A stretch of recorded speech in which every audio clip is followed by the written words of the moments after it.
Hey everyone, welcome back to my butterfly gardening channel. This video is jam-packed with a bunch of random butterfly gardening content and projects, and I hope you enjoy it. So sit back and relax and let's get to gardening in my Florida backyard zone 10A garden. So right back behind this nectar garden and my obelisk trellises. Oh, there's an egg. Oh my gosh. Do you see it? That's not what we're here for, but there's another egg. Oh, y'all, hang on a second. You just never know what's going to happen when I start filming. Those eggs are Polydamas swallowtail eggs, and yes, I'm going to take them in and hopefully they will hatch, because I've been out looking every day at this plant for eggs and I haven't found any. Usually those eggs are in clusters, so they're really easy to see, but for whatever reason there's just one here and one there. But that's okay, I'll take it, because these are my favorite. This is a host plant, Aristolochia elegans. So it is only a host for the Polydamas swallowtail, not to be used for the pipevine swallowtail. I have other pipevine for them, but that is not what we are back here to talk about. That's just something that randomly happened as usual on my videos, so I love it. But right here behind where I found those eggs is this little cove, I call it. It's kind of like a little walkway where I can get behind this nectar garden that needs a lot of attention, but that's not what we're working on right now. That'll be coming, I'm sure. I have two trellises back here that used to have passiflora incense growing over them, but they've since gone dormant, and I pulled some of them out because I have passiflora incense everywhere in my garden. That's host plant to the zebra longwings and the Gulf fritillaries. So what I want to plant here to grow on this trellis is this potted butterfly pea right here, which is going dormant also, but it's a host plant to the long-tailed skippers that I absolutely love.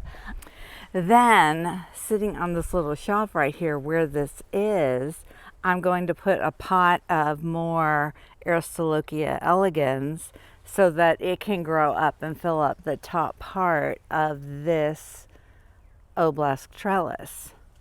So it's going to be super cool. Let's get this project started. But first I'm going to take these two little eggs in and put them in a floral tube. Okay, trellises are cleared off.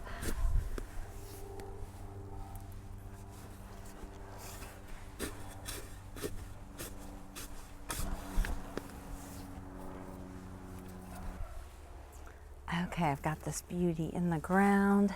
This butterfly pea I'm planting, I grew from seed. They are very easy to grow from seed, and I actually just started some more seeds to get more of this plant in my garden. You can see it's in the legume family, and they get these little like snap pea seed pods on them, and you just pop them open. And actually I'm going to let some of the seeds fall right here to get more of it coming up. And what's going to be glorious is when those blue flowers are blooming behind those red pentas, it's going to be gorgeous. Now, long-tailed skippers are absolutely beautiful little butterflies. They have this gorgeous teal blue coloring on their backs, and I'll put in a few pictures here to let you see them. I do not raise these butterflies, but they do a very good job of raising themselves as long as I provide their host plants in my garden. They're usually here nearly year round. And the butterfly pea is in, and I just brought a potted Aristolochia elegans and put it here. This can be invasive in Florida, so I will only grow it in pots here. But it is also an excellent host plant for Polydamas swallowtail butterflies. So if you're going to use it, you just have to keep it in a pot so it can't spread and come up everywhere. And just be aware that this is not a host plant for the pipevine swallowtails, even though it's in the pipevine family. And make sure you have an alternate source of pipevine for them. I haven't seen them lay eggs on here, only the Polydamas, and I do have the pipevine lay eggs on my other pipevine. Okay, y'all, so since we're nearing winter solstice, I'm losing more and more of my daylight, so I'm gonna have to go in, but I'll be back out tomorrow to film some more, and I will see you then. Okay, hey y'all, I'm back. It is Thursday, early afternoon, and since we started talking about a little butterfly, the long-tailed skipper, I want to show you something else that's coming up in my garden. A lot of people think of it as a weed. I love it because it's a host plant for butterflies. Let's go check it out. This coming up between my patio stones is Virginia pepperweed, and I have a lot of it coming up. And it is a host plant to 3 different butterflies. So if you have this coming up in your garden right now in Central Florida, let it be. Just let it grow. It's not a weed. It's not a weed. Don't pull it. Virginia pepperweed is the larval host plant to the great southern white butterfly, the checkered white butterfly, and the cabbage white butterfly. And they need their habitat. It's not a weed. Don't pull it. Let it grow. Let it grow. Don't pull those weeds out anymore. Even though it's called Virginia pepperweed. And why Virginia? Have you ever noticed that a lot of plants in Florida are Virginia something? That's because that's where they were discovered by colonists and settlers up in the Virginia colonies. And the plant happens to grow lots of places, but it got to be Virginia something because that's where they found it first. At least that's what I understand. So I don't know. I think we should call it Florida pepperweed. Actually, it shouldn't be weed at all. It should be some beautiful, fabulous name so that people will keep it, right? What name do you think it should be? Tell me in the comments. Another project I want to start working on is my little tropical garden right here. Look at my chairs. covered in the bald cypress needles. I need to take those off and put them around in my garden. Look at my garden pots, like they're all full of it. It's all in the walkway, but that's not why we're here. Okay, there's Ringo. Notice the cone is off. It's not permanently off, but as long as he's behaving, it's off. And so far, he's been really good about not messing with whatever's left of his wound. It's healed mostly completely. But the reason why we're here is right here is my little tropical garden. So these little alocasia plants are in pots and they don't flower. They're very tropical looking. But my garden chairs are right here. So I want to start putting in things that flower in this garden. Now there are some pentas that are really tall, and I have some little pentas here. This is my orange torch ginger that has died back. So that pot's gonna move back to the work area until spring when it grows back again. So I think I'm gonna take these alocasia out. There's 3 pots of them and plant them in the ground in the same general area, except they'll just be back there. I'm gonna put them out in front of the row of privet senna and Bahama senna that are growing back there, and it'll kind of block off some of the lower areas and fill in. So that's a little project I want to work on. And then I can get some things planted in here that butterflies will come to right beside my chair, like pentas and starry rosinweed. I might put one of those new, what is it, a globosia? Hang on a minute, let's go see.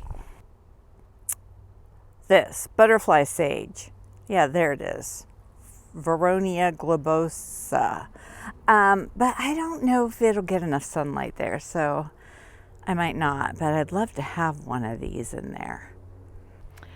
Anyway, as I get the potted things planted and clear the space out, it'll open it up, and I just want to get a bunch of flowering things in there, including some Mexican sunflowers. Speaking of that, I have been sneaking out to the side yard. Look at those Mexican sunflowers, and they have buds on them now too, that clump out there, and digging some of them up and bringing them in here and putting them in pots.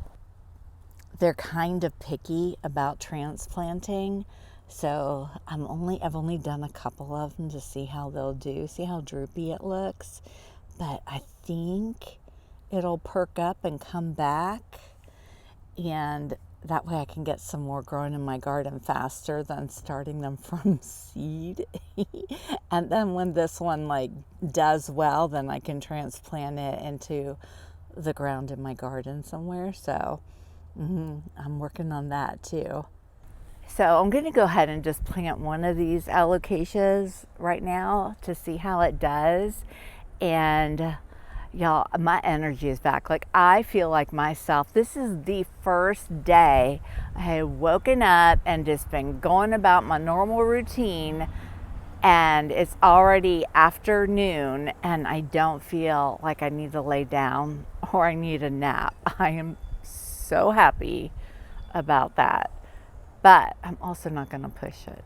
So I want to do one just to make sure it transplants okay, and then I'll add the other two. I think it's going to look really good back there, and it'll still be like a tropical backdrop. It's just going to be just back a little bit further. You guys, that went really well. Look at it back there.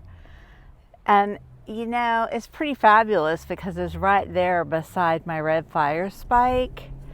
So I want to go ahead and play with the other ones too. It was really easy. The soil back there is really easy to dig.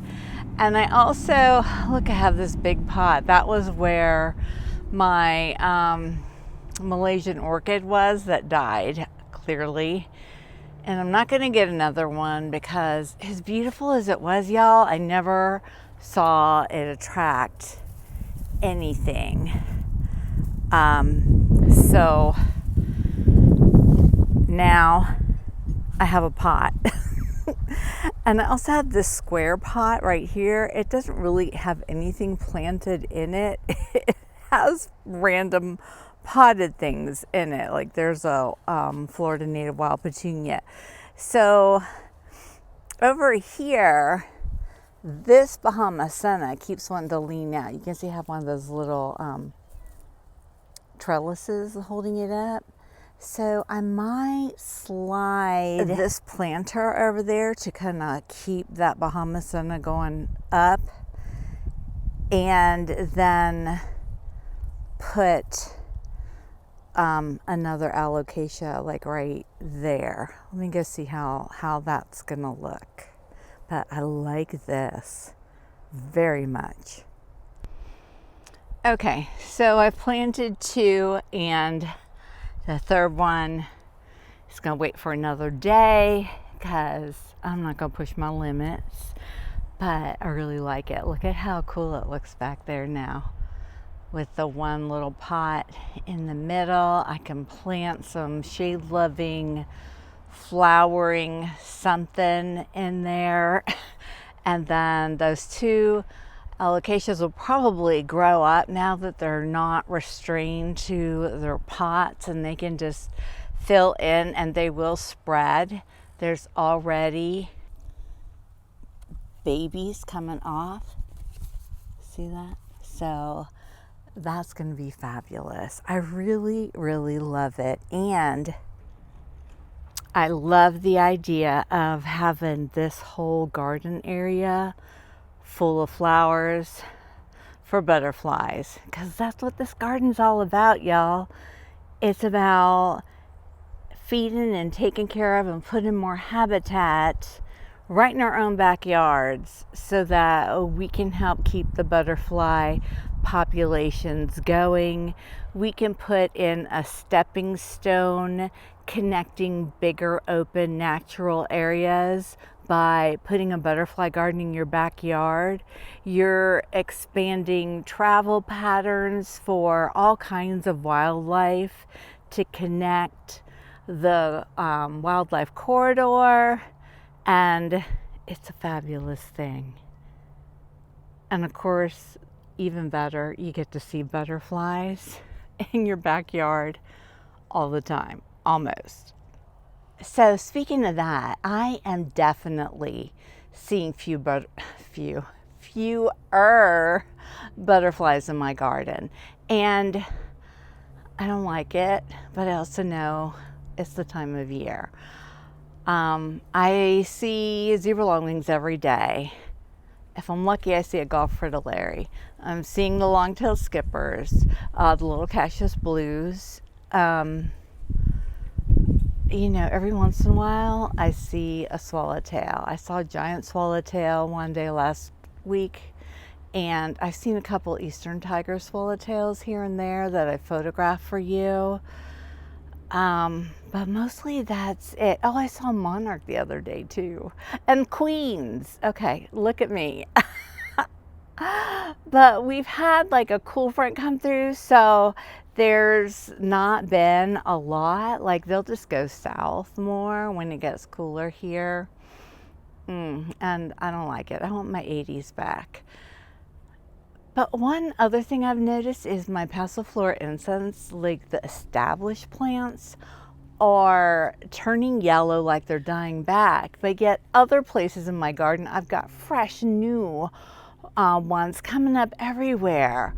And it's like, what are you doing? So I'm not pulling any of the fresh new ones out so that the zebra longwings and the Gulf fritillaries will have a place to lay their eggs.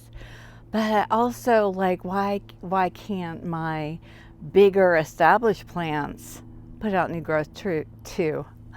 So I think I'm going to go and trim off. It's going to be meticulous, but it's something easy that I can do. Just stand there and just trim off like the yellowing leaves and make sure that they get good water, and see if that doesn't encourage them to force out a little more growth. So I'm going to go work on that, and I'll let you know how successful we are in future videos.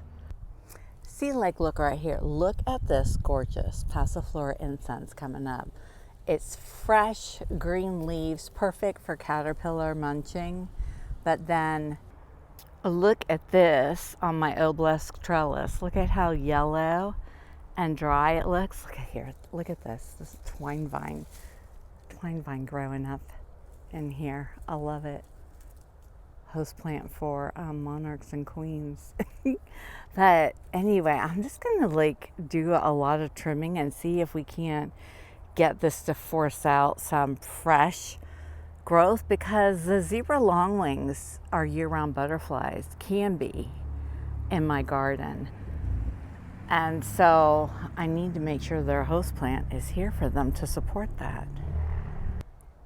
See, this is what I'm talking about right here. Look how this stem is putting on new growth.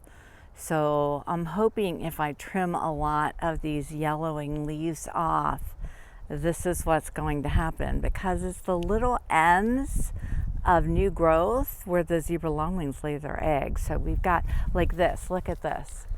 See this one right here? This is where they want to lay their eggs. But if like all I have to offer them is this, they're going to go somewhere else. So we're going to get this vine pushing out more of this. Okay, well, this was fabulously fun. And even though it looks really scrappy, I think it will grow in and fill out, and I uncovered some really nice pieces of fresh growth that are now sticking out so zebra longwings can find them. And also there's a ton of twine vine, white twine vine growing up in here, and that's exposed now. So if a queen or a monarch came along, it would get access to that. I even wove some in around, and look, here's some more fresh new leaves. There were also some on the back side of this one I found. So hopefully that's gonna work. Look who I found in there. Look, there's a corky stem passion vine growing up in this one. So that's pretty fabulous. All right, I'm gonna go fertilize it, and I might come out and water in the alocasias. We just had like a huge downpour of rain, so the ground is really nicely saturated. But you know, when you transplant something, it's good to water them. So I'm just going to put a little bit of my Osmocote.